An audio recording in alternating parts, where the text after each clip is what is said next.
There are certain qualities which we have lost. One of them is the quality of honesty. One of them is the quality of mercy for one another, compassion, empathy.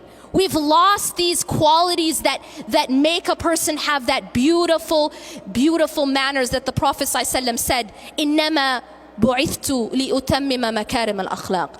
I have been sent to bring about, to perfect good manners. But we've lost these qualities, and as a result, we've become diseased as an ummah. What is the cure? We have to go back to unconditional honesty. If you're talking to your children, be honest. Don't think because they're children it's okay to lie to them. If you're talking to anyone, be honest. Be in the habit of being honest. Because until we go back to these beautiful manners, we will not fix our condition. See, we complain a lot about the type of leadership that we have, don't we? Leadership in our masajid, we say, oh, it's corrupt. Leadership in our countries, it's corrupt. Do you know why we have corrupt leadership? Because our leadership is a reflection of us. It's a reflection of what we are inside. If we want the leaders to be better, we have to become better. We have to become honest if we want our leaders to be honest, because they are a reflection of who we are inside. Changing ourselves. إِنَّ اللَّهَ لَا يُغَيِّرُ مَا بِقَوْمٍ حَتَّى يُغَيِّرُ مَا بِأَنفُسِهِمْ.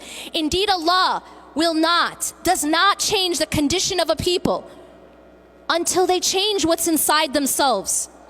If you want just leaders, be just in your own families.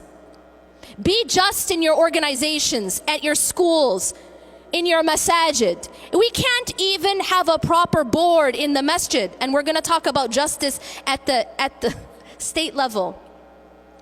We have to start to change ourselves, going back to that beautiful character, to stop being harsh, to stop having a hard heart.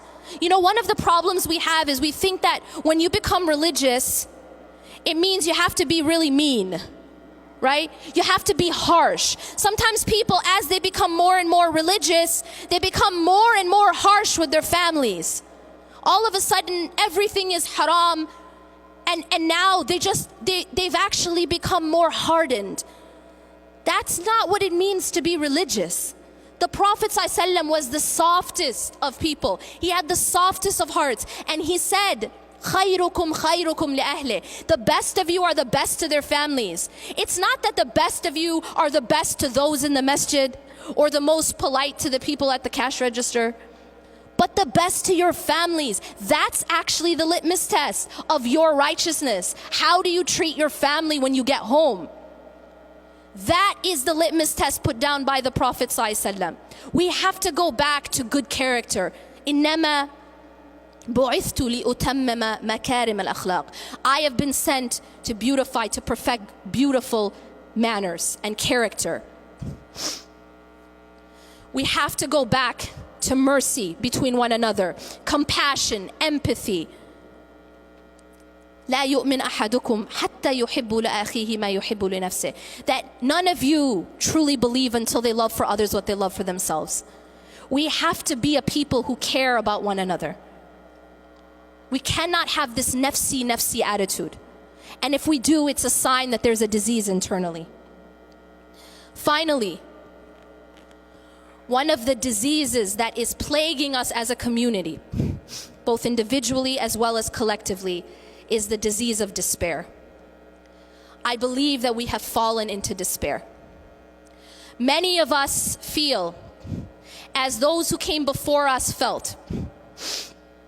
اعلموا that Allah subhanahu wa ta'ala actually asks us rather, أم حسبتم أن تدخلوا الجنة ولما يأتكم مثل الذين خلوا من قبلكم. Do you believe, do you think that you will enter paradise without going through that which those who came before you went through? مستهم البأساء والضراء وزلزلوا حتى يقول الرسول والذين آمنوا معه متى نصر الله. Those people who came before us, they were tested, they were given adversity, They were tried. They were so shaken that even the messengers and those with the messengers asked, Mata Nasrullah, when will the help of Allah come? I think that we feel like that right now. And many of us have fallen into despair. But Allah subhanahu wa ta'ala does not want us to fall into despair. Allah subhanahu wa ta'ala reminds us at the end of this ayah, Ala inna nasrullahi qareeb. Indeed, the help of Allah is near.